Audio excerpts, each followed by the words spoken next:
And so I want to pray for Steve as he comes up, but I want you guys to give him a huge welcome because this book is about worship. This book is about Jesus. Amen? Amen. Lord, we are so grateful to have somebody who loves you in this house, who has studied through this book and showed himself approved. Lord, I pray that you would open our hearts, God, to see a revelation of Jesus the Christ. Also to, God, to open our minds, God, whereas we've had so many teachings on this book and honestly so many misrepresentations. I pray, Lord, that you would help us to understand, God, what your heart is behind this book. That we would see how John saw you, Lord, and ultimately that we would glorify you and that we would have a healthy fear of the Lord, God, when we approach and we trust that you will come back. In Jesus' name, amen. Amen. I'm not well known, okay? So that's even more amazing that you came out.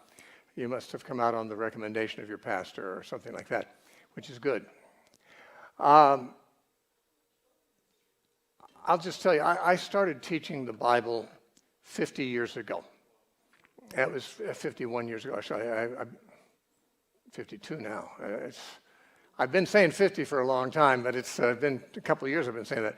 I was in the Jesus movement in the early 70s in Southern California.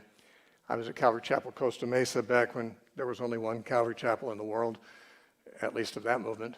And we studied Revelation all the time. I had been born again as a youth. I was raised in a good, solid Christian family. All three of us siblings became converted and have served God since then as children. My siblings are still serving God and in ministry, as I am. But I came to Calvary Chapel when I was 16. That was 1970. That was almost the very beginning of the Jesus movement. I think it started just a few months earlier in 1969. I came around February of 70. So it was still a small but fast-growing movement. And I had never heard teaching through Revelation. Now, my dad had a lot of Christian books and stuff. Some of them were about Revelation. But I didn't really hear any teaching about Revelation, except maybe from like the people who came to the door selling Plain Truth magazine and stuff like that. But I was very fascinated, as everyone in the Jesus movement was, with Revelation. In fact, that drew a lot of people in because the teaching was essentially saying we're living in the days that Revelation was speaking about and that we're very near the end of the world. Our pastor at the time, Chuck Smith, actually sincerely believed that the rapture would have to happen before 1981. And he was not alone. Lots of dispensationalists felt that way. Hal Lindsey had said the same thing. Because they believed that Israel became a nation in 48, and it's supposed to be less than 40 years from that time that all these things be fulfilled, because this generation will not pass. And therefore, the second coming proper would have to occur no later than 1988, and if the rapture is coming 7 years earlier, 1981 was the latest. And I remember Hal Lindsey said on a Christian television program, he said, I'm either a hero or a bum. He said, if Jesus comes back by 1981, I'm a hero. And if he doesn't, I'm a bum. I've heard no comment about that recently, but Chuck Smith didn't say quite the same kind of thing, but he also believed firmly that Jesus would come no later than 81. Now, to say no later than 81 didn't mean he couldn't come in 1971. And so almost every year at New Year's Eve, we'd go to Calvary Chapel for the New Year's Eve service, and Chuck would share. He was humble about this. I'm not trying to put him down. I love Chuck. He was my mentor. I still totally admire the man. But his view of Revelation was such that he thought each year, hi, John and Lois. Great to see you guys. So glad you came.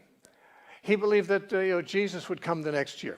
He didn't say he would set dates. He said, we can't set dates. We don't know when he's going to come. But he just says, the way I understand Revelation, I just don't see how it could be any later than, another year. And that's the kind of intense eschatological fervor that we in the Jesus movement in the early 70s were living with. And, of course, therefore, for some reason, everyone thought, well, we better get to understand Revelation.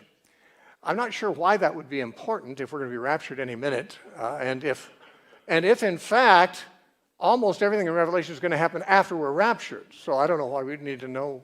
I couldn't even imagine why God revealed it to us. We're not supposed to be here for it. It's not relevant. But we thought it was relevant, and it was in ways. Some of us, there were people who said, I don't think I want to get married. Some said, I don't want to stay single. And so there were the bachelors to the rapture, and then there's the pre-rapture rush, and all those things.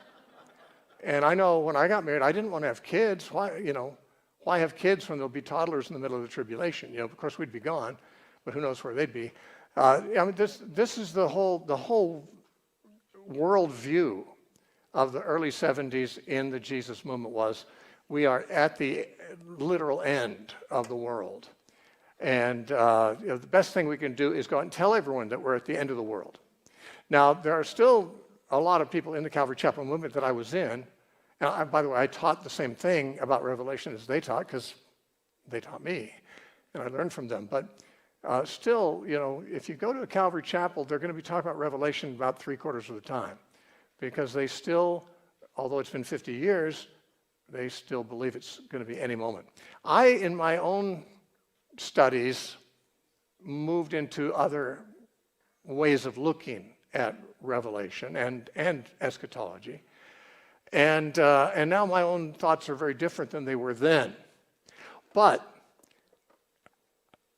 I didn't know there were other ways to look at Revelation. That's the thing. Our teachers didn't say, all this stuff I'm teaching about Revelation, this is what we call the dispensational view. There are many people throughout history who've not held the dispensational view, but we believe this is the biblical view. And therefore we teach it with conviction, because we really believe this is the best way to look at things. I wish they'd said that. Instead, they just said, this is what the Bible teaches. And the impression we got that is, if anyone didn't have the same eschatological outlook as ourselves, they just didn't know the Bible very well. And or maybe they're liberals and didn't believe in the Bible or something. But we were the ones who really took the Bible seriously. Now, my own studies took me lots of different directions. I won't go into right now because it's been a long life, and I'd use up too much time talking about those directions. But my eschatology went through changes, and I was an elder at Calvary Chapel in Santa Cruz in the early 80s. John and those who came in were there. I already had changed my eschatology, but I was trying to avoid teaching eschatology there, because it wasn't really the same as the Calvary Chapel movements. But what's that? Yeah, no, I had come out of the closet. I just didn't want to make waves. I don't like to cause problems. In fact, when I changed my views, I thought I was the only person who had a different view. I just thought my own reading had led me some harebrained, heretical way that no one ever thought of. And I thought, well, I can't see it any other way, because my studies have convinced me, but I just can't ever teach Revelation again, because it's no one could possibly accept it, because no one I knew would have accepted it. But I later learned through a circuitous route that the way I had come to understand Revelation actually was represented by a very large constituency in church history, and that there were even more ways of understanding Revelation than I had even heard of or thought of at that time. And so I started teaching a Bible school on the Oregon coast in 1983, and we didn't have any teachers except me, so I had to teach through the whole Bible verse by verse myself the first year. The next year I got some more teachers to help. I ran this school for 16 years, but every single year I taught through Revelation. And so when I started, I knew there were different views, but I didn't know how many different views. So I went looking for different books that would compare different views of Revelation, so I could kind of see what was the offerings out there. And I had decided it doesn't really matter which view is correct all that much. I just don't want to be guilty of doing what I thought my teachers had done, and that is not letting my audience or my students know there's more than one way to see things. I looked for 10 years for a book that would compare the different views of Revelation. And during that time, I realized there were 4 major camps, 4 different views. And I literally thought, oh no, I'm going to have to write that book. I literally did not want to do that. But I did because there wasn't one. And so I got Thomas Nelson Publishers to agree to publish it if I would write it. And I read 50 commentaries on Revelation, approximately 12 on each of the 4 views. And I wrote a commentary. I'm not selling it. I don't sell any books. There's a few of these with me to give away, but I wrote a book that has the whole book of Revelation followed by 4 columns, parallel columns. The text of the book there, and then there's 4 columns, gives the commentary on that text from 4 different perspectives. And what I did is I digested from about approximately 12 commentaries on each one, their views, and summarized them. And I actually wrote 4 commentaries on Revelation because I went through the whole book writing only one view. Then I go through the whole book studying a dozen or so commentaries and writing the second view. So I literally wrote 4 commentaries on Revelation. And this is what came out. It was published in 1997. Now, when I told my friends I was writing a book on the 4 views of Revelation, people said, okay, I know of 3, I think. Like there's pre-trib, there's mid-trib, and there's post-trib, right? And I said, no, those are all one view. Those are all kind of slightly different versions of one view. And others would say, okay, I know 3 views. There's like the amillennial, the premillennial, the postmillennial, but what's the 4th one? I said, well, those aren't views of Revelation. Those are views of Revelation chapter 20. The book of Revelation, the bulk of it, has been seen 4 entirely different ways by Christians throughout history. Now, it may be that you've only heard one, like myself. I mean, almost everyone has heard one of those views. If you listen to Christian radio or have heard most pastors teach Revelation at all, or even read a popular book or even a popular novel about eschatology, you've probably heard that one view. And that's what's called the Futurist View. That's the view that Revelation is about the future. When we talk about pre-trib, mid-trib, post-trib, those are all part of the Futurist View. They all assume that Revelation is describing a future tribulation period. And they just differ as to whether the rapture happens at the beginning, the end, or in the middle of it. But that's really all just part of one view, which is that Revelation is about the future. There's another view that's entirely opposite of that, that says, no, it's all about the past. And that's called the Preterist View. Preterist is a word that comes from the Latin word praeter, which means past. And so as the Futurist view assumes that these prophecies are going to be fulfilled in the future, the Preterist view, or the pastist view, would be assuming that they are all fulfilled in the past. Generally speaking, the past events that are thought to be predicted in Revelation are those associated with the destruction of Jerusalem, the Jewish war, which began in 66 AD and ended with the destruction of Jerusalem by the Romans in 70 AD. Now there's another view that's doesn't see it about the future and doesn't see it about the past, but sees it about the whole age of the church, and that's called the Historicist View. The Historicist View believes that as you read through Revelation, you start with John's own time, and the historicists usually believe that John's own time is in the 90s, and that you go through this, there's this breaking of the 7 seals. This represents the breakdown of the Western Roman Empire. Then you have the 7 trumpet judgments, and those are the breakdown of the Eastern Roman Empire, which was conquered by the Muslims. And then you get to the middle section, and the Reformation's in there, and you've got the beast coming up. That's the papacy coming up, the Roman Catholic papacy, and that's the beast. And then when you get to the vials, there are 7 vials that brought out, those represent the French Revolution. And eventually, you run out of Revelation before you run out of history. Like one of what's called the last plagues in Revelation is the French Revolution. Well, as you know, there's been a lot of history since then. And I'll tell you, the historicist view, I won't spend I'm going to try to spend some time on each of these, let you know why people believe them. There's not very many people who teach the historicist view anymore. I have a friend here who does, and I know other evangelicals who do. But you know, the people who really teach this more often than anyone else is the Seventh-day Adventists. They really have their Revelation seminars, and they're real big on the Historicist View. They're real big on the fact that the Roman Catholic Church, that's the Antichrist. In fact, they believe that the mark of the beast is going to be when the Roman Catholic Church influences the American government to make it mandatory to worship on Sunday. How soon do you think Biden's going to make that law? Or Pelosi? Got to go to church on Sunday. No, I don't think so. But they do. I mean, Ellen G. White believed that the mark of the beast is the Catholic Church. The mark of the beast is worship on Sunday. Now, you might say, do they think that when I go to church on Sunday, I've got the mark of the beast, I'm going to hell? Not yet. You can get away with it for the time being, but once there's the national Sunday law made that requires everyone to worship Sunday, you can't do it anymore because then you've taken the mark of the beast. That's their view. Now, it's a very strange view, of course, and yet a different version of the historicist view was the view of all the reformers. And many before the Reformation. The Franciscan order before the Reformation, of course, John Huss, Wycliffe, Tyndale, these guys who were before the Reformation, they were all historicists.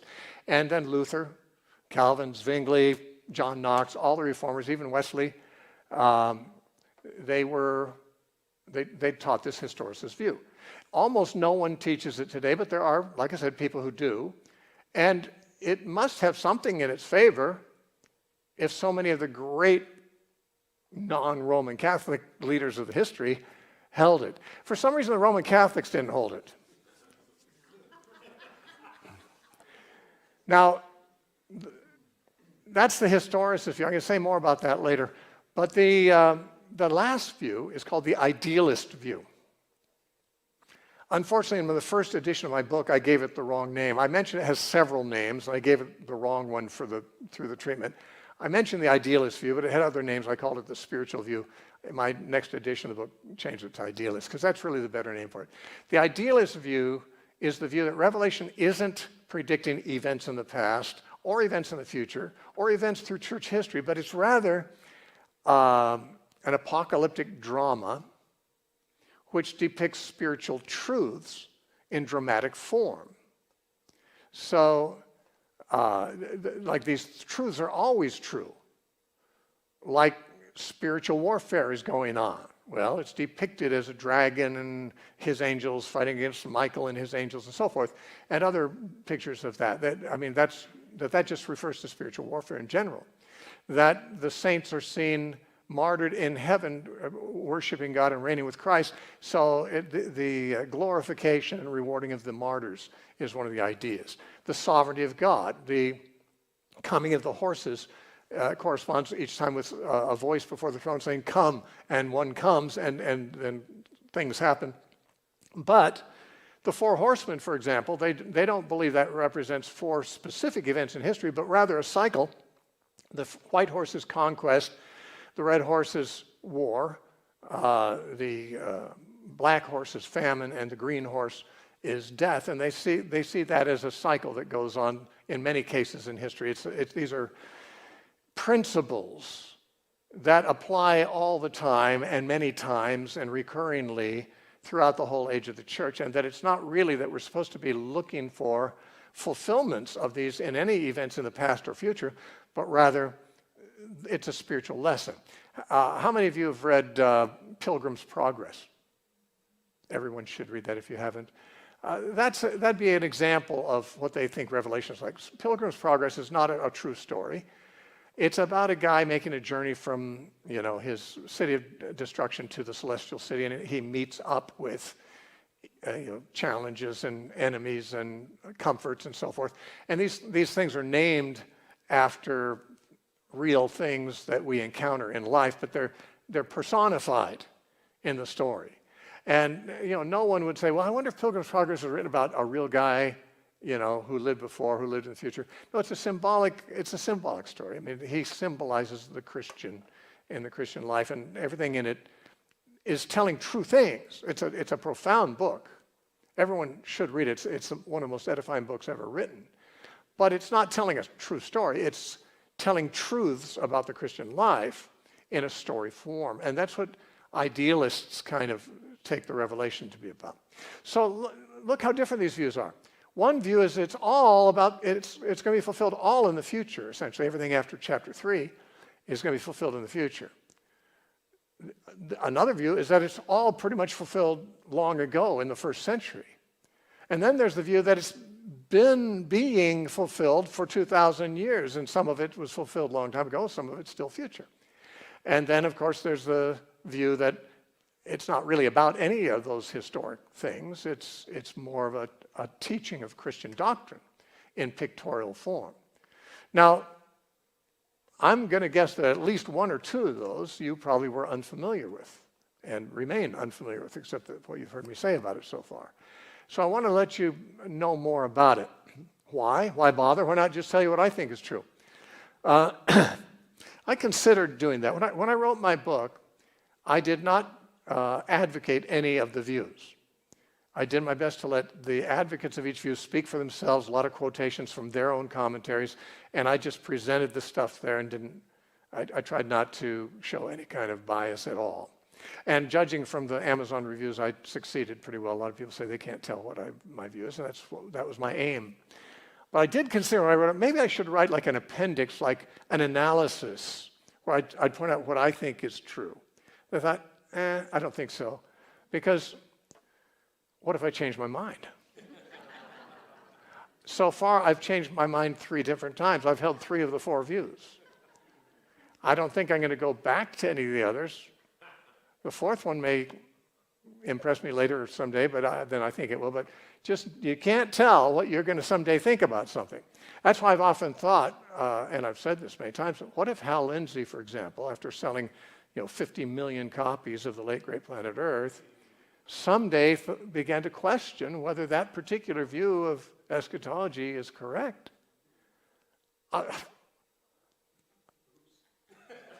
That'd be horrible for him. I mean, it's just a horrible thing. I can't say he is incorrect, though I think he is, but I mean, he has as much right to give his opinion as I have to give mine, I suppose. But if he ever wondered whether he was correct, I'm pretty sure there'd be something as he says, let's not go there, Who wants to write another book saying I was mistaken and hopefully I can send this out to 50 million people who were led astray by my other book? I didn't want to do that. I didn't want to say, here's my view, because I thought, what if I change? I don't have to write new editions every 10 years. So I left it out. As it turns out, my view is a combination of more than one. But it's not important what my view is. The point is, I wrote the book so people could make up their own mind. Now, Pastor Mike said, some of you are afraid to study Revelation. I'm afraid what I'm going to say isn't going to alleviate that. It might make you less afraid of the future, but it'll make you maybe despair more that you'll ever understand what Revelation's about at all. And God's not the author of confusion. I don't mean to bring confusion, but I'll tell you what my philosophy of teaching has been ever since I discovered that my teachers didn't follow this philosophy. My philosophy of teaching is that there's a few things that all Christians know to be true from the Bible that are very clear, and every Christian believes them. Then there's a whole bunch of peripheral things that aren't as clear, and that different Christians have thought different things about them. Now, if I'm going to have any thoughts about anything, I want to have the right thoughts. Why bother spending time having wrong thoughts? So obviously, I'm interested in knowing even these peripheral things, if possible. I'd like to know what they mean. But I have to look at those subjects with a certain amount of humility, knowing that there are people smarter than me, holier than me, that have looked at the same subjects and reached different conclusions than I have. Now, I think they're wrong, but honestly, if a man can be as smarter than me and holier than me and a very good student of the Bible and see things differently than me, then it must not be a hill to die on. It must not be one of those things that we all have to agree on. And what if there's like 5 or 6 different views on some subjects? Do you know there's like 5 views of the atonement? Who knew? I grew up only hearing one. But by the time I was in my 20s, I knew of 2 or 3, and now I know about 5. Well, don't we have to understand the atonement to be saved? No, God has to understand the atonement for me to be saved. I have to love Jesus and be a believer in Christ. I'll let God worry about how that worked for him, I don't mind knowing, and I do have an opinion. But the point is, there are some things that I can hold an opinion, but I don't have to think anyone else has to agree, because I can't imagine what difference it would make in their life if they did. What I have learned is that most of the things that Christians argue about are things that are matters of curiosity rather than matters of practicality. What most Christians really need to do better is be disciples. What most Christians need to be taught to do better is how to live a holy life, an obedient life, how to be taught to observe all things whatsoever Christ commanded. That's how we make disciples.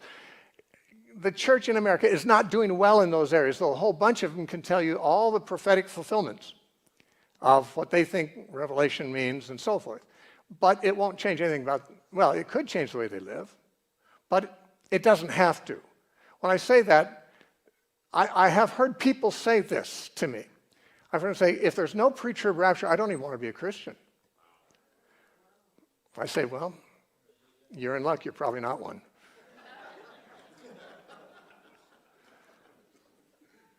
Because we don't become Christians to miss out on tribulation. Jesus said, in this world you will have tribulation. But be of good cheer, I've overcome the world. When I believed in a pre-trib rapture, I still expected tribulation, not the tribulation, to be sure, but I mean, I still knew enough. I'd read Richard Wurmbrand, I'd read Corrie ten Boom, I'd read, a lot of these people who suffered in communist and Nazi prisons and things. I thought, that happened in a generation before mine. And even though I believed in a pre-trib rapture, I thought, yeah, but the tribulation can't be very much worse than that. In fact, there are Christians right now in North Korea and in many other places that are suffering such horrible things, it's almost impossible to imagine any future Antichrist that could do worse. So, cheer up. You will have tribulation. And that's exactly what Jesus said, cheer up. He said, these things I've spoken to you, that in me you'll have peace. In the world, you'll have tribulation, but cheer up. Be of good cheer. I have overcome the world. And so, if you're afraid to read Revelation, it's going to be tribulation. I'll tell you, life is supposed to have tribulation in it. It may not be the specific tribulation that the prophecy teachers are talking about, but it can take your life. It can be torturous, but there's always the grace of God. Christ has overcome the world. All the disciples he spoke to, except for one, died as a martyr. And the one who didn't wrote the book of Revelation about martyrs and stuff, and he knew a lot of people who did die as martyrs. But how do we decide which view is correct? Now, the easy thing is to say, well, what my pastor says is correct because he's my pastor. Or what I was taught is correct because I was taught it. And it's, you're in good luck, good fortune if you were taught the absolute truth the first time you heard anyone teach anything. I have found that in my case, there's a number of subjects, not even just eschatology, a number of subjects that I was taught from childhood. I grew up in the Baptist church. I was in Calvary Chapel, then I was in other non-denoms and stuff. And some of the things I was taught, I would have to say now, I don't think that was right. Again, I wasn't wrong about anything that would send me to hell, but I was even wrong about hell, I think, on some things. There's some details about that subject I think I got wrong. But like I said, most of these things are questions of curiosity, not practicality. When I believed in a pre-trib rapture, I was willing to die for Jesus. I wanted to die for Jesus. I did. I remember teaching when I was 16 people, we're going to die one way or another. What a great privilege to die for Jesus. When you go up to heaven, you're sitting around with all the martyrs and the apostles and the prophets, and they're showing their war wounds and, telling stories about how they died. I really wouldn't, if I was in that circle, I wouldn't want to have to say, when they said, well, how did you go? Oh, I was killed in a roller coaster accident at the boardwalk in Santa Cruz. Now, that doesn't sound as glorious to me. And I guess maybe I'm just an egotist. I want to be able to say, I was tortured, I died that way for Jesus. Now, I haven't been. I thought I might. I frankly think maybe God won't let me because it's too much a matter of pride. But, and I don't deserve it. I'm not good enough. But the truth is that to die for Jesus, every Christian has to be ready to do that, regardless of eschatology. Jesus said, whoever seeks to save his life will lose it. Whoever will lose his life for my sake will find it. And so when we approach eschatology, you shouldn't be thinking, oh, how bad is it going to be? Please tell me it's not going to be too bad. Please tell me we're going to leave here before it gets bad. Well, even if there's a pre-trib rapture, which is not something I currently believe, but certainly a lot of people who are holier than me have believed it. Even if there is one, that doesn't mean you're not going to die a martyr. It doesn't mean you're not going to have a horrible death. But don't worry about that. Don't think about that. Just think about, is Jesus worth it? If he's not, then you're probably not a Christian. I don't want to judge anyone in particular, but I'm just thinking of what the Bible says, what makes a person a Christian. If you say, Jesus isn't worth it to me to die for him, I got better things to die for, or I'd rather die for nothing than die for him. I think, I don't know if that's an attitude that I would categorize as a Christian mindset. But I'm not here to make anyone doubt their salvation. I'm just here to say eschatology shouldn't scare you. In the end, Jesus comes, and it's a glorious thing for those who are faithful unto death. Jesus said to the church of Smyrna in Revelation 2:10, be faithful unto death, and I'll give you the crown of life. And so that's the bottom line. Now, which view is correct?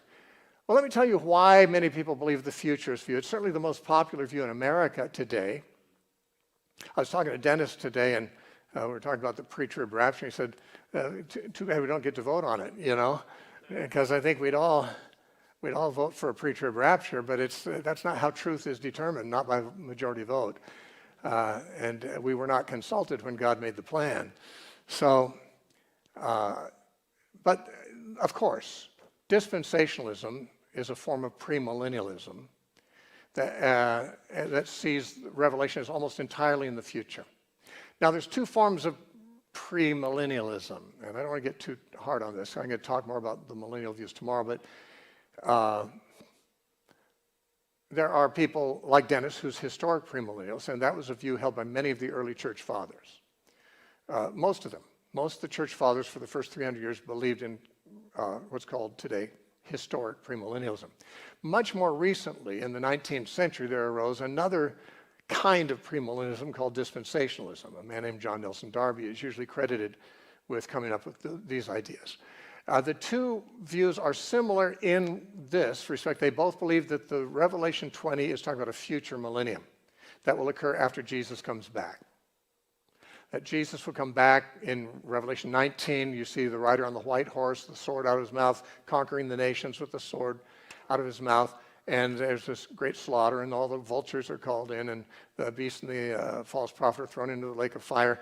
And then there's an angel with a great chain, chains the dragon, puts him in a bottomless pit. He's sealed there for 1,000 years, and he's let out for a little while at the end of that time. And then there's some more stuff. But that 1,000 years, which is mentioned in Revelation 20, and by the way, only in Revelation 20. When I say only in Revelation 20, I don't mean that's the only chapter in Revelation. It's the only chapter in the Bible that mentions a 1,000-year reign. Okay, so it's interesting that something that some people think is a very important doctrine was not mentioned until like 2 chapters before the end of the whole Bible. And but nonetheless, that's where it is. The 1,000-year period, premillennialists believe that is going to be when Jesus comes back. Now, before that time, it is generally believed there will be a 7-year tribulation period. That just before Jesus comes back, there will be 7 years of tribulation. It is during that time, it is thought, that the Antichrist will rise, probably at the beginning of the tribulation period, he'll make a covenant with Israel, and then halfway through, about 3.5 years through, he'll violate that covenant and he'll put a statue of himself in a temple that will have been rebuilt in Jerusalem by that time. That'll begin the second half of the tribulation, called the Great Tribulation. And then, that's the time when most of the worst plagues and stuff are expected to be happening that are found in the book of Revelation. And then, of course, Christ comes back, they would say in chapter 19. There's the millennium in chapter 20. After that, there's chapters 21 and 22, which would be identified with the new creation, the new heavens and the new earth. Now, to the futurist, I'm only talking about the futurists here now. Everything I've talked about this is futurist. The futurist view is that the first 3 chapters of Revelation, which have the 7 letters to the 7 churches, are applicable to actual churches in John's time, though some have argued that the 7 letters actually have a more cryptic, hidden meaning, that they refer to 7 different segments of church history. That the church of Ephesus, the first of them in Revelation 2, that represents like the church during the apostolic age.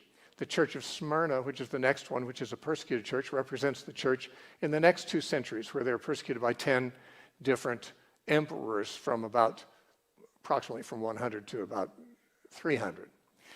Then the church of Pergamos, the third church, is thought to be the church under Constantine, when Constantine ended the persecution, but the church became somewhat worldly. It kind of got joined with the Roman state and got compromised.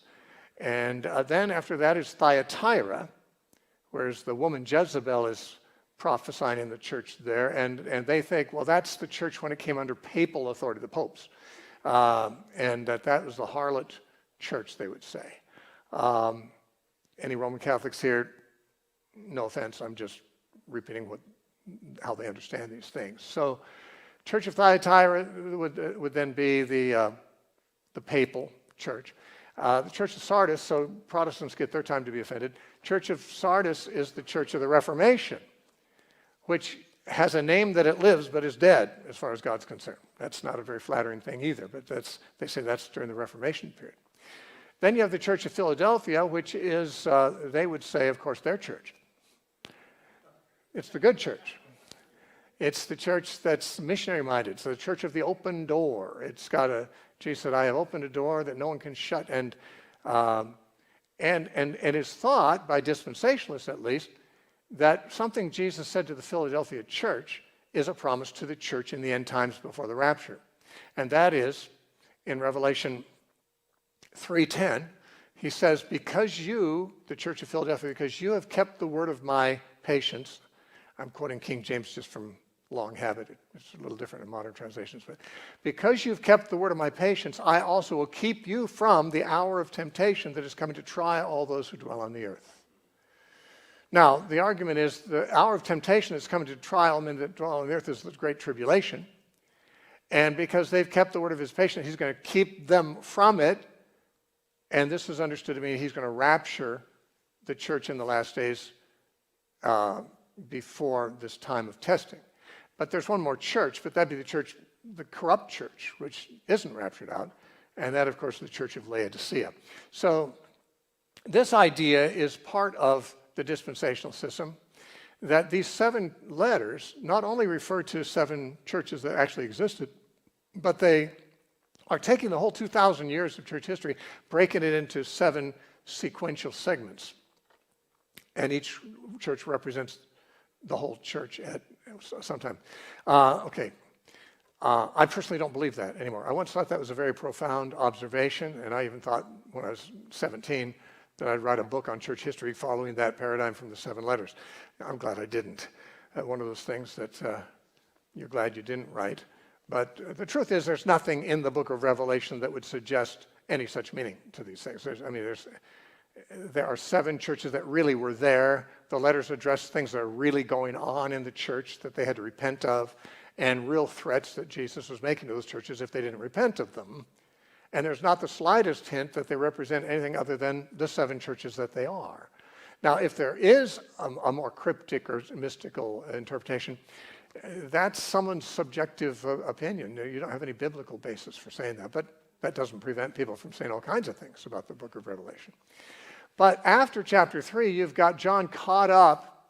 Chapter 4, verse 1, he says, I heard a voice from heaven like a voice of a trumpet saying, come up here and I'll show you things that must take place after these things. They say that's the rapture, that John is the church being raptured into heaven, and then the tribulation follows. Now, of course, this is a dispensational view. The historic premillennialists also take a futurist view, but they don't think the rapture happens before the tribulation. They think the rapture is at the end. But nonetheless, this is an overview of the futurist view, which most of you probably have heard in part or completely before. Why does one hold that view? John doesn't say that this is about the end times. Nowhere in the book of Revelation does it say this is going to happen way, way off in the future at the end of the world. Why do they think that? Well, there's a couple of things.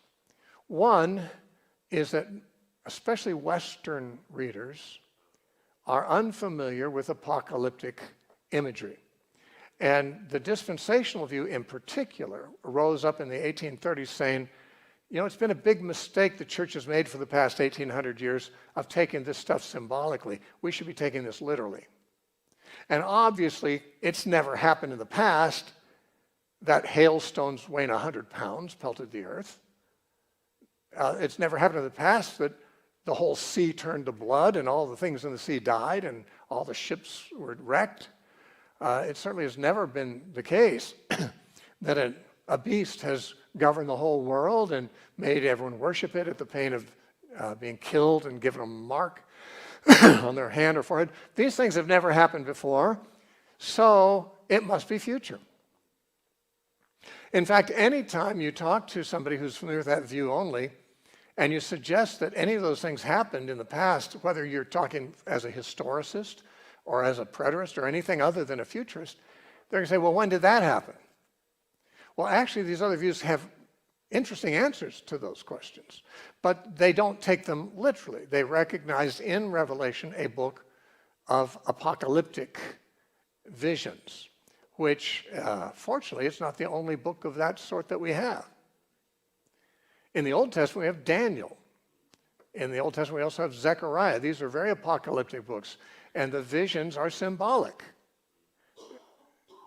Nebuchadnezzar had a dream about an image with a head of gold, a chest of silver, a belly of bronze, legs of iron. A stone hits it in the feet, which are of iron and clay, and it grows into a great mountain to fill the whole earth. But we know that's not talking about a real metal statue. Every dispensationalist even, who says they take things literally, they know better than that. They would say the head of gold is Babylon, the chest of silver is Media Persia, the belly of bronze is Greece, and the legs are iron. And they would also say the feet of iron and clay represent a future revived Roman Empire, which is not mentioned anywhere in Scripture, but they need it for the rest of their interpretation of that passage. And Daniel has a dream where 4 beasts come out of the sea. One's like a lion, one's like a bear, one's like a leopard, one's like a hideous beast that has 10 horns. No one believes those are real animals. And Revelation's that way too. Revelation describes Jesus 20-something times as a lamb. The first time it calls him that is in Revelation 5:6, which describes him as a lamb having 7 eyes and 7 horns. Now, I don't think anyone that I know, including dispensationalists, believe that when Jesus comes back, they're going to see a lamb with 7 eyes on his head and 7 horns on his head. No, that's not the way he left. That's not the way he's coming back. And besides, there's other pictures of Jesus as a human being in the book of Revelation. So obviously, Revelation is not teaching that he looks like a woolly lamb. It's obviously symbolic. It's referring to him as the Lamb of God who takes away the sins of the world, the sacrificial victim, the atoning sacrifice for sins. It's imagery that's teaching a Christian truth. It's not literal. And that's how apocalyptic literature is. But dispensationalists, they feel they have the higher moral ground if they take everything literally. Let's just play it safe. Let's take it all literal. Well, is that playing it safe or not? Now, many dispensations say, well, if you break free from literal interpretation, then you can make it mean anything you want it to mean. Really? Who made that rule? Who made the rule that if I don't take something literally, I can make it mean anything? If someone says it's raining cats and dogs, and I don't take them literally, does that mean that I can interpret that to mean that nuclear warheads are being shot from Russia over at us? No, raining cats and dogs has a meaning. It just isn't a literal meaning. When you decide that something is not literal, then you've decided that they are saying something in non-literal terms, but they're saying something. And you can't just make it be whatever you want it to be. The task of the biblical interpreter is to try to understand what the author was trying to communicate, not how many wild ways can I go with this and get away with it. So I think it's the fact that many people, especially Americans, because that's how we read literature, I have to say most Americans are not particularly schooled in interpretation of ancient, really ancient literature and ancient genres of literature from the Middle East and things like that. But those who are not the least bit inclined to take Revelation literally, because they recognize it belongs to a genre of literature of which we have probably a couple dozen different books of that literature. Most were written in the intertestamental period. There were at least a dozen or more written between Malachi and Matthew. But they were very popular literature in the time of Christ. And Revelation is clearly written very much like one of them. In fact, I have a really interesting, I don't know if I can find it quickly because I didn't mark it, but when it comes to apocalyptic literature, there's a great example. Here it is. This Revelation kind of writing, representing history or things in really wild fairy tale-like images, dragons and monsters and things like that, that was extremely common in the intertestamental period and the first couple centuries of Christianity. Both Jews and Christians loved it. And, the book of Esther was written about 5 centuries before Christ, and it was written in Hebrew. But about 2 centuries before Christ, some anonymous Jewish writer, writing in Greek, wrote a prologue to the book of Esther and an epilogue to the book of Esther. You can find these in the Catholic Bible as part of the Apocrypha. The book of Esther is a canonical book written in Hebrew, but the prologue and the epilogue were written centuries later by someone who claimed to be Mordecai. Now, if you know the book of Esther, you know Mordecai is a hero in the book. He's Esther's uncle or cousin. But the thing is, this was common in the intertestamental period for people to write that kind of stuff. And this particular writer, no one knows who he was, but it was a couple centuries before Christ. Let me read the prologue and the epilogue, because they were written in the apocalyptic style that was common at the time. So, this is an alleged dream of Mordecai, which somebody who falsely claims to be Mordecai is saying. Dennis is on page 11. I see him looking at my book. Someone claiming to be Mordecai, but who isn't, says, I had this dream. He said, behold, noise and confusion, thunders and earthquake, tumult upon the earth. And behold, 2 great dragons came forward, both ready to fight. And they roared terribly.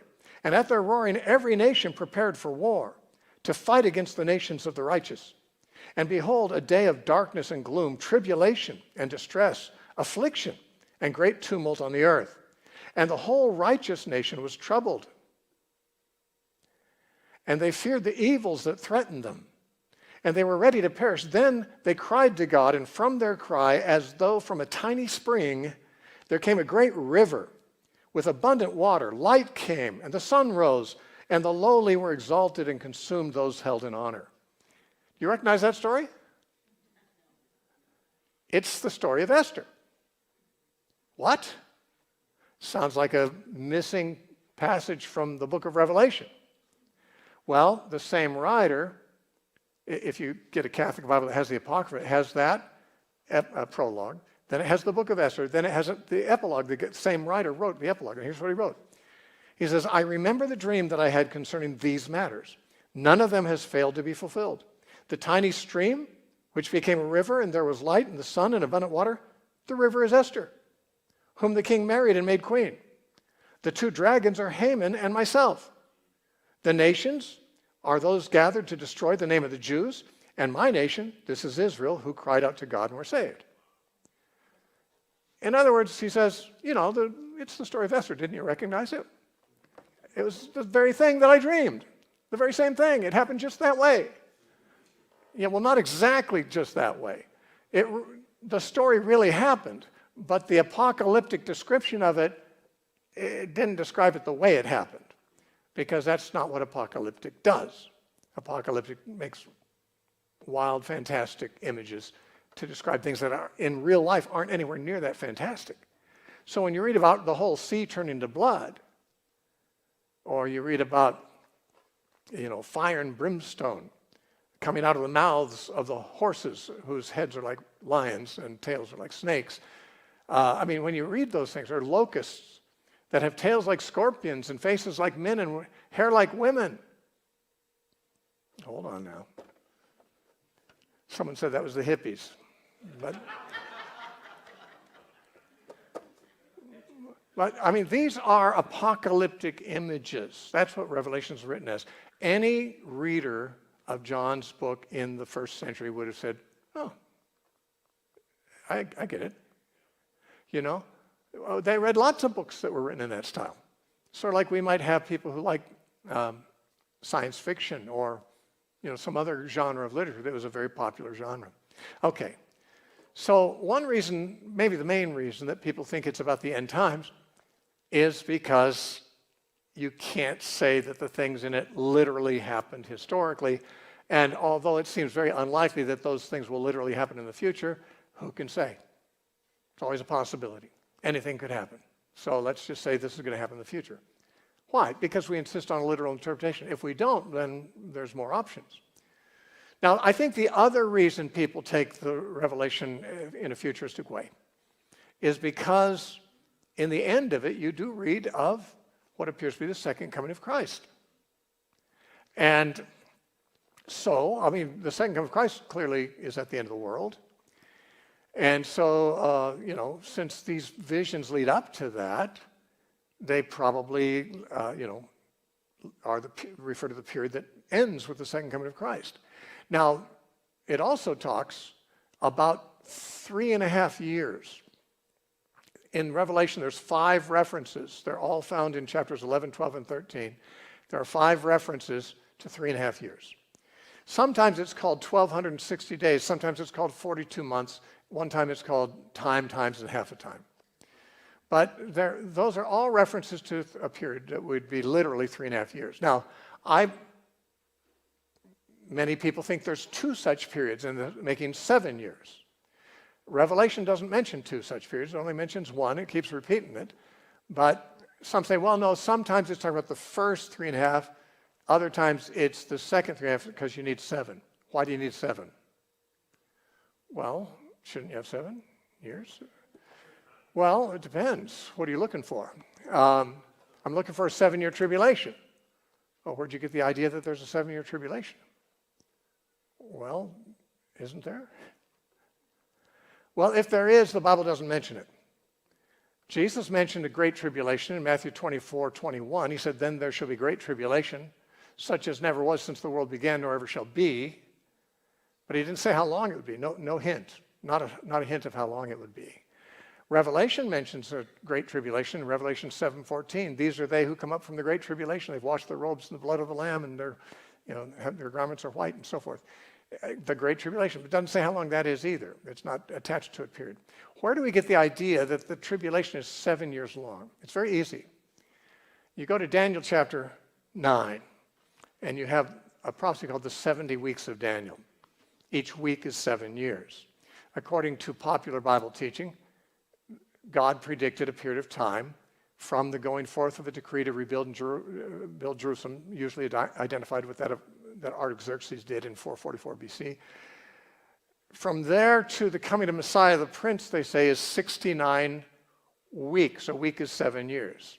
Now, 69 times 7 is 483, yeah. So 69, they say 483 years from that decree, Jesus came. But then they say the 70th 7 didn't happen. Why not? Well, they say the Jews rejected Jesus, so it got postponed. And the clock stopped. The prophetic clock stopped, is how they say it. And when Jesus raptures the church, then that prophetic clock will start ticking again. And that last 7 years, the last week of Daniel, 70th, will be the tribulation. Well, that's neat, but there's nothing in the Bible, certainly not in Daniel, nor anywhere else, that says there's any stopping of the clock. It says the whole period of time is 77s, 490 years from this point to this point, and then you've run out of sevens. You don't have any more.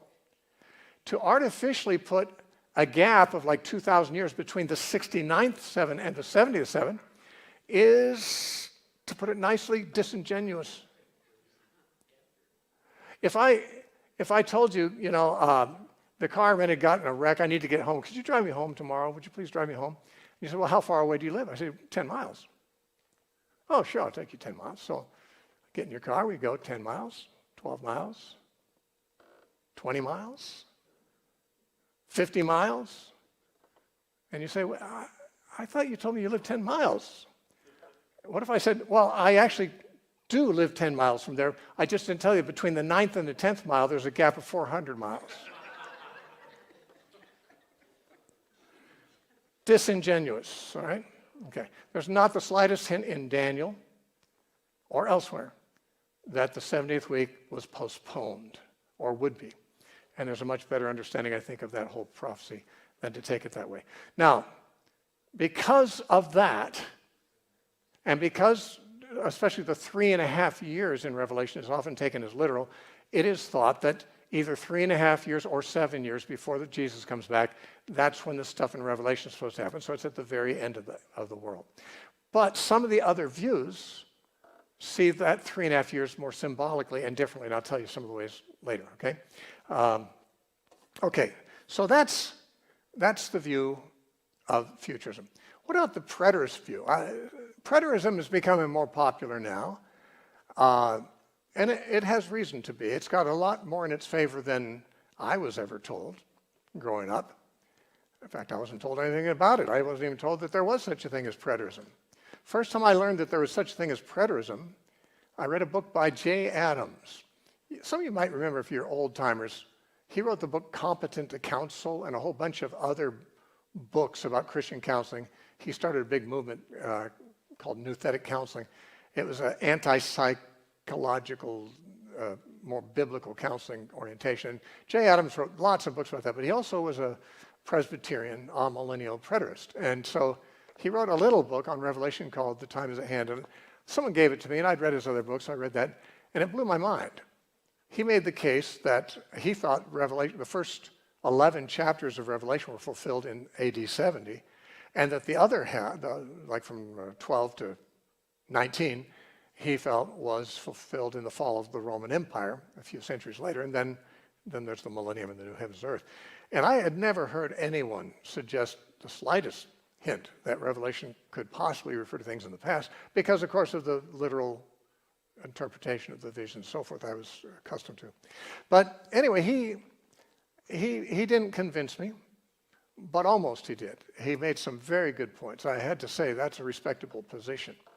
I had to, of course, follow him in taking things very symbolically, but it was brought to my attention I was already taking a lot of things symbolically in Revelation without admitting it. The people who say you need to take it symbolically don't think Jesus is literally a lamb with 7 eyes and 7 horns. The people who say you can't take it symbolically, they don't believe the world's going to be governed by a quadruped with a mouth of a lion and feet of a bear and a body of a leopard and 7 heads and 10 horns. Everyone knows that's symbolic. What it's symbolic of, not everyone agrees about, but it's not a literal animal. Everyone knows that. And likewise, see, people kind of know that intuitively because that can't be literal. And so they don't realize they're being non-literal. They just say, well, it's still literally, whatever it is I'm saying it's supposed to be. But they're not recognizing that whatever it's talking about is given in symbolic terms. Okay, the preterist view, most preterists believe today that the book of Revelation is entirely or almost entirely about the Jewish war in AD 70. 66 to 70. I said J. Adams thought the second half was about the fall of the Roman Empire. He thought Babylon in the second half represented Rome. And that is a view that was taken by a Jesuit writer back in the 16th century, Luis de Alcazar, his name was. And he wrote a commentary on Revelation where he said the first half was about AD 70 and the second half was about the fall of Rome. Sometimes people who are against the preterist view say, oh, it started with a Jesuit writer. It didn't. It didn't start with Alcazar. Arethusa of Cappadocia and Andreas of Cappadocia back 1,000 years before Alcazar, they didn't teach a preterist view, but they knew some people who did. In commenting on Revelation, there are those who say this is referring to what the Jews went through, at the hands of the Romans. So, I mean, they knew of preterist commentators 1,000 years before Alcazar. So he didn't invent the view. How far back it goes, I don't know. Many people agree, including dispensationalists, that the Olivet Discourse, which is, we think of Matthew 24 primarily for that, Mark 13 and Luke 21 also have it. The Olivet Discourse covers a lot of the same material as Revelation. It's a lot of same images, a lot of same material, and almost all interpreters of the Bible, with a few exceptions, think that the Olivet Discourse is a shorter version of Revelation. They call it the Little Apocalypse. In fact, it is thought that the reason that John's Gospel is the only one that omits the Olivet Discourse is because he'd already written the book of Revelation. Why write the briefer Reader's Digest version? But the thing is, Matthew 24 begins with Jesus predicting the destruction of the temple. He's walking out of the temple. The disciples say, look at these great stones. He says, not one of these stones is going to be left standing on another. They're all going to be thrown down. The whole temple is going to be decimated, destroyed, thrown down completely. And they catch him a few minutes later on the hill, on the side of the Mount of Olives, and they say, tell us, when will these things be? And what sign will there be that these things are about to happen? Now, I just quoted their question from Mark and Luke. It reads a little different in Matthew 24:3. But in Mark and Luke, he's predicted the destruction of the temple to say, when will these things be? What things? Well, the destruction of the temple, of course. He hadn't mentioned anything else. And what sign will there be that these things are about to happen? And he gives them the discourse, in the course of which he says, among other things, when you see the abomination of desolation standing where it ought not, you who in Judea flee to the mountains, don't look back. And he said, this generation will not pass till all these things are fulfilled. Now, what's interesting is that the Futurist View of Revelation holds that the Olivet Discourse is also talking about a future destruction of a future temple that will be built in the tribulation. But Jesus, and they believe the abomination of desolation that Jesus referred to, which comes from Daniel 9 and is mentioned again in Daniel 11 and Daniel 12, but Daniel 9:27 in particular, the abomination that makes desolate. The popular futurist view is the abomination of desolation is an image of the Antichrist that will be placed in the middle of the tribulation in a rebuilt temple in Jerusalem that isn't there yet. And that's going to be the abomination of desolation. Well, in Matthew 24, verse 15, and in the parallel in Mark 13, it says, when you see the abomination of desolation. In the parallel passage in Luke 21, as you follow verse by verse through those three parallel things, where you expect Luke's version to say, when you see the abomination of desolation, what Luke 21:20 says, when you see Jerusalem surrounded by armies, know that its desolation is near. Then you who are in Judea flee to the mountains, so forth. The very same instructions, only instead of abomination of desolation, Luke paraphrases it, when you see Jerusalem surrounded by armies, know that its desolation is near. Why did he do that? Well, he was writing to a Greek guy named Theophilus, who probably didn't know much about Hebrew idioms. Abomination of desolation is a very Hebraic expression. Matthew's readers were Jewish. They had no problem. Mark's were probably not, but he just gave the exact words Jesus gave. Luke had no hope of his reader understanding that term. In fact, even when Matthew and Mark say it, they say in parentheses, let the reader understand. You ever notice that?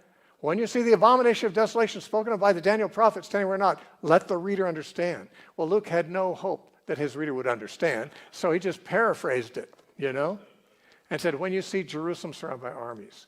And he said, this generation will not pass until all these things happen. Well, sure enough, it happened 40 years from the day he spoke it. That generation didn't pass. So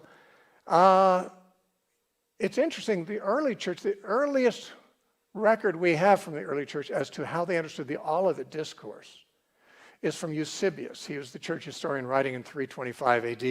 He was at the Nicene Council and stuff. He was a bishop of Alexandria, I believe. And he wrote the first, besides the book of Acts, the earliest church history written that we have was Eusebius' ecclesiastical history. And he was talking about the destruction of Jerusalem. He's relating how Jerusalem fell to the Romans and so forth. And he said, it's interesting that Jesus predicted this very thing when he said, and then he quotes the Olivet Discourse. Now, in other words, in 325, the earliest known church historian who was recording the history of the fall of Jerusalem said, yeah, this is what Jesus was talking about on the Olivet Discourse. Now, what did Eusebius think about Revelation? Well, he didn't think it was canonical. in the 4th century, Revelation was not universally accepted in the canon yet. It wasn't accepted until the Council of Carthage in 397. So Eusebius was one of those guys who was not sure he included the book of Revelation in the canon, so we don't know what he thought about it. But if he thought the same thing about it they thought about the Olivet Discourse, then he would have been what we call a preterist. Now, I won't go into all the reasons why preterism is a strong position, but the strongest claims it seems to have, I don't know if it's the strongest, but pretty strong, is that in the opening of the book of Revelation, in chapter 1, verse 1, it says, the revelation of Jesus Christ, which God gave him to show his servants things which must shortly take place. Then in verse 3 it says, blessed is he who reads and those who hear the words of this prophecy and keep those things which are written in it, for the time is near. Now, the readers who received this from John in the 1st century were told, you'll get a blessing reading this because it's near. These are things that are shortly going to happen. And at the end of the book, interestingly, there's quite a few things in Revelation that would suggest it was going to happen in the lifetime of some of the readers. But in Revelation 22, the last chapter, verse 10, John says, he was about to, and let me see here. I'm just going to read it. The angel said to him, do not seal up the words of the prophecy of this book, for the time is at hand. Now, this is even more interesting than the ones we read in chapter 1, because he says, don't seal up this book because the time is at hand. Does that sound like any other prophecy or anything in the Old Testament, maybe? Yeah, it sounds very much like Daniel 12, except it's the opposite. Daniel was told, seal up the book. It's not for now. You're going to go to your grave in old age, and in the end of days, you'll rise into your state, and this is not for your generation. Seal it up. Isaiah said something like that too in Isaiah chapter 10. He said, seal up the vision and the prophecy for my disciples. What they would do apparently is they'd write a prophecy about something in the future, and they'd seal it, and with a wax seal, they'd maybe date it so that it'd be, this was sealed on such and such a date. When you read it later, you'll realize I wrote it before these events really happened. And so Daniel was told, seal up these visions, seal up this book, because it's not going to be anytime soon. John is specifically told, don't seal up this book because the time is at hand. Very strongly suggesting this is not for some later generation to read. This is for you. Don't seal it. Daniel can be sealed up because that's not for his generation or one for a long time after, but this one, it's at hand. Now, one thing that's really interesting, I find, is the identification of the mark of the beast in Daniel, in John chapter 13, verse 18. He said, let him who has wisdom calculate the number of the beast. it's a man's name. The number is 666. Now notice, John thought his readers, if they're sharp, could figure out who this beast is by calculating the number of the name. Must have been someone around at the time. How could they possibly know it was Henry Kissinger? Or Benito Mussolini? Or Carpathian, or whatever his name is in the Left Behind series. It's interesting. He says, you who are wise, and he's, as far as he knows, he's writing to these 7 churches in Asia. They're the only people he's ever addressed in here. Calculate the number. It's a number of a man. You'll get his name right if you calculate it right. He assumed that his readers in the first century, if they could read the clues, could figure out who he's talking about there.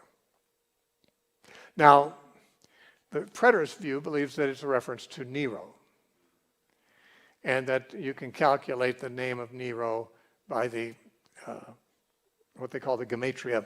The gematria is where you take the numbers, the letters of an alphabet, and they have numerical equivalent. We're familiar with Latin, Roman numerals, right? You learned them, well, you young people probably didn't, but when old people probably learned Roman numerals, the X is a 10, and the I is a 1, and the V is a 5, and the C is, 100 or something like that. I haven't used them since grammar school, but those are letters in the Latin alphabet, but they also have numeric values. Greek and Hebrew have the same phenomenon. They use their alphabet for numbers. So you could take any name and look at the letters in it and calculate the numbers and add them up. And actually, archaeologists have found in ancient Rome graffiti where someone would write 685 loves 343. Honestly, this is no joke. That has been found. Not those exact numbers, but numbers like that.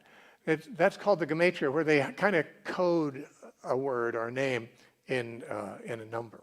Well, you can find Caesar Nero adding up to 666 if you do it in the Hebrew or whatever. But the Preterist view holds that Nero is the beast there, and that the number of the beast, his readers would be able to figure it out if they're smart.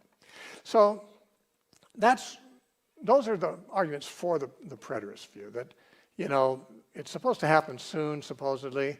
There are things that the people should recognize in their own time that are in there. They would say that Babylon, in chapter 17 and 18, that Babylon is Jerusalem, the harlot. And they have Old Testament in their favor on that. Isaiah 1 says, how has the beloved city become a harlot, meaning Jerusalem? And certainly Ezekiel referred to Israel as having become a harlot. Hosea pretty much has that message in the first 3 chapters too. The idea that Jerusalem was the wife of God, but by worshiping idols had become a harlot.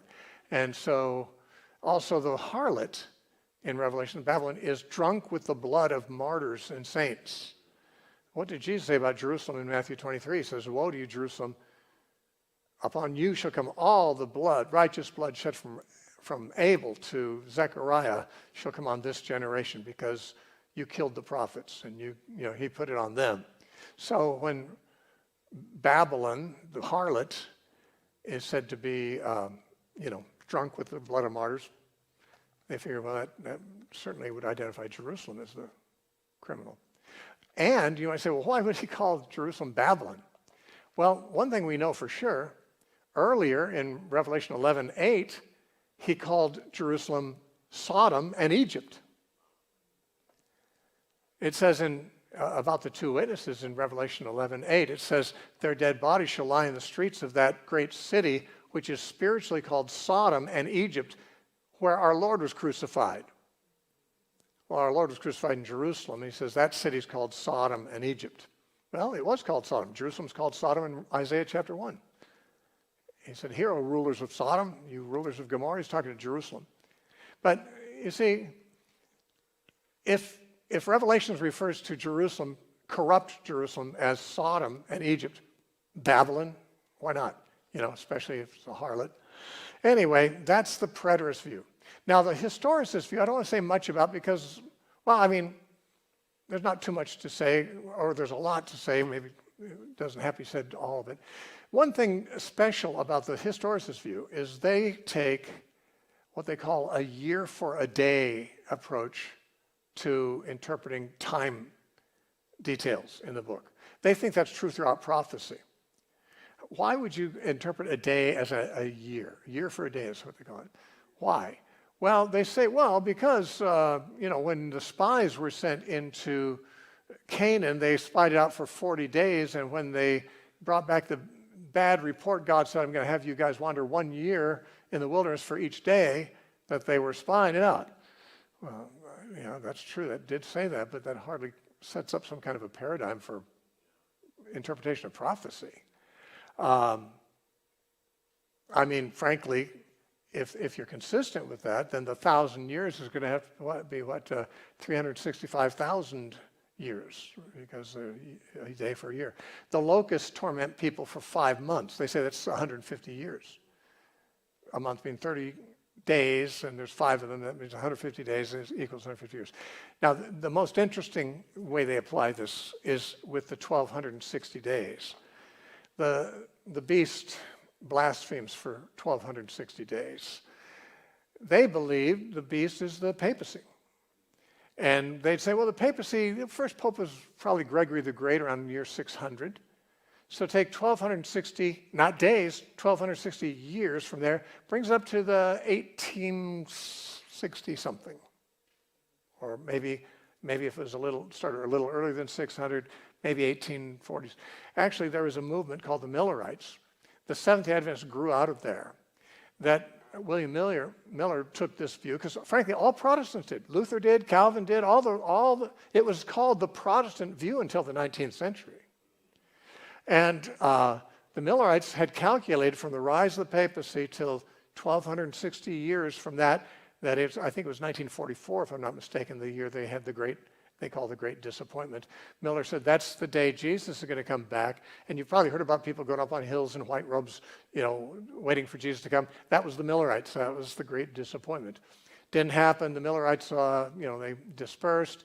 But some of them, including Ellen G. White, started a new movement called the Seventh-day Adventists, and they still take that view. But what she said is, we were mistaken about what it was. We thought it was going to be the second coming of Christ. It was really just Jesus coming out of the Holy of Holies into the holy place in heaven for the investigative judgment. And he's been doing that since 1944, or whatever the year is. So, they salvaged it. Jehovah's Witnesses do something like that too. Jesus was supposed to come back in 1914. Well, he didn't, but he did in whatever way they can explain it now. But in other words, being a cultist means never having to say you're sorry. But that is a problem with the historicist view. I mentioned they think that the historicist view is starting with John's time and going through the whole of church history or church age. So they believe that Jesus does come back in chapter 19 or 20. And there's not much to say about this except that unique feature, the day for a year for a day interpretation. There's really not anything in the Bible to justify that as an interpretive rule. But boy, have they been ingenious. Frankly, this historicist view was the leading view for centuries. And some brilliant Protestant minds wrote commentaries where every detail. In my book, I have a column for the historicist view. It's astonishing sometimes how right they seem in many cases, but how wrong or what shall I say? Gratuitous it seems sometimes the way they interpret things. But the only reason I even included it, because there's not very many historicist view people out there now, but because it's got a wonderful pedigree of people who held it. Smarter than me people. So I don't think they're right, but they're smarter than me, so they could be. Then the last one is the idealist view. And, what I wanted to do here is leave room for Q&A at the end, if you don't mind. You haven't been interrupting me much with questions. That's good. But I'm going to tell you about the idealist view, and then I'm going to let you have questions. Yes? Maybe a 5-minute stretch? Sure. Now or then? Now. Okay, let's take a 5-minute stretch now. Come back in, obviously, 5 minutes, and we'll take that one. Yeah.